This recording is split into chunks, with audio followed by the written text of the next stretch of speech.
Who knew combining two easy patterns could come up with a pretty rad fill? What's going on, everybody? Nick Costa here, and in this video I'm going to show you how you can take two simple patterns and turn it into a rad fill. This video not only is going to show you a cool fill idea, but it's also going to help you with improving your improvisational and musicianship skills. There are various iterations to introducing this to your playing, so it works for any drummer. So, enough of me talking, let's dive into the lesson.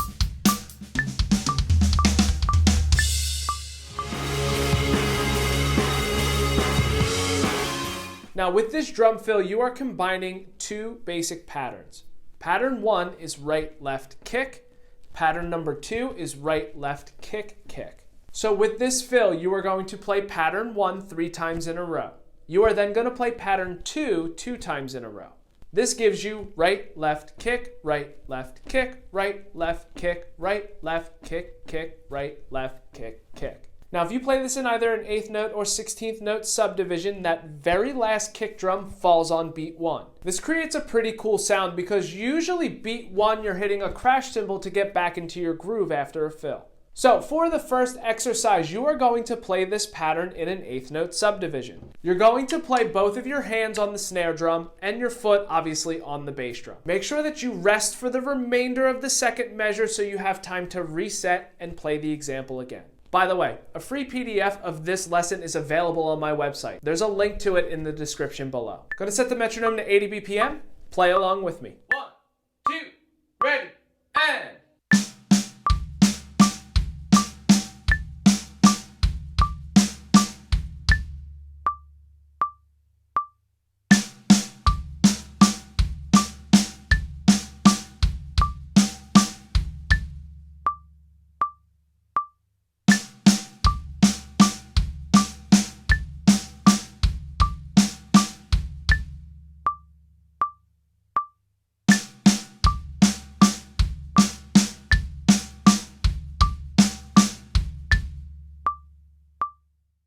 Okay, now for exercise number 2, you are going to play the same pattern, this time in a 16th note subdivision. 1, 2, ready, and...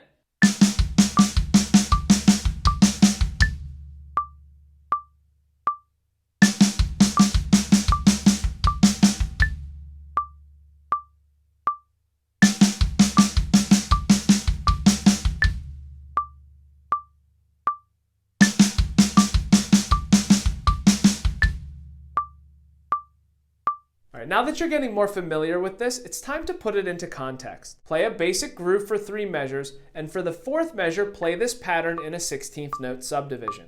1, 2, ready.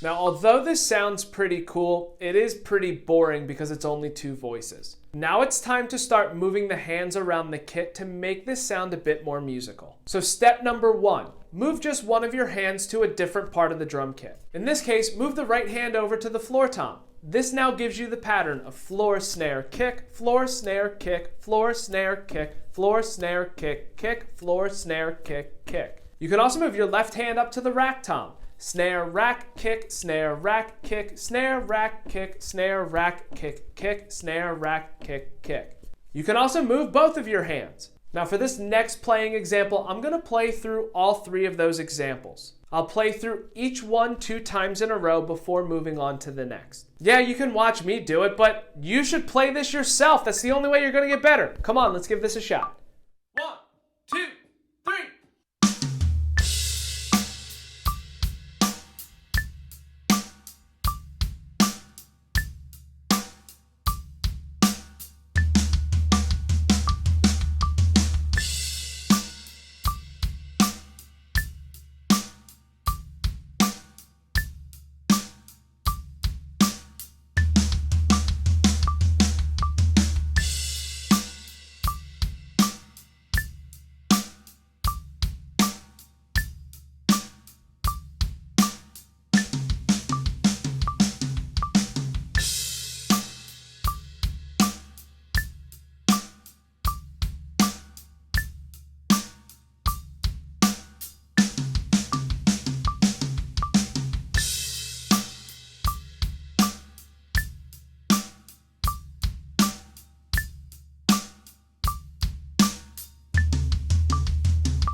All seems pretty easy so far, right? Yeah, well, it's because you've just created a strong foundation for you to build upon. This is just the meat and potatoes of all of this. Having me show you these patterns and you just reiterate them, yeah, that's one way to learn something. But in order to make this unique and your own, you really have to start asking yourself, how can I make this different? This is how you get to improve on your musicianship and improvisational skills. So yes, we talked about moving the hands around the kit to come up with a couple different sounds. But to take it one step further, you can start to introduce accents. So you can accent just the right hand. You can accent just the left hand. You can do a combination of the two.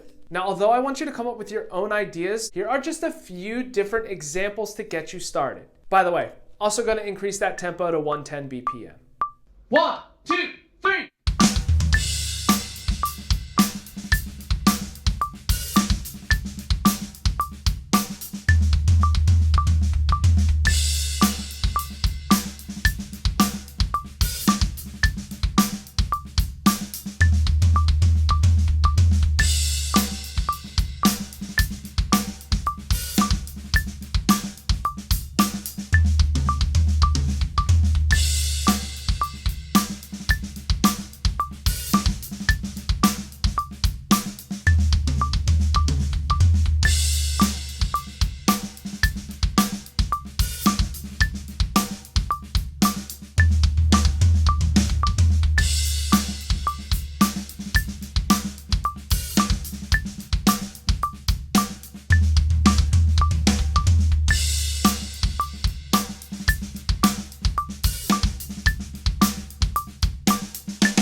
So to recap, in this lesson, you learned how to play a pretty cool fill just by incorporating right-left kick with right-left kick kick. Started out with just 2 basic voices to get comfortable with it. You then put it into context.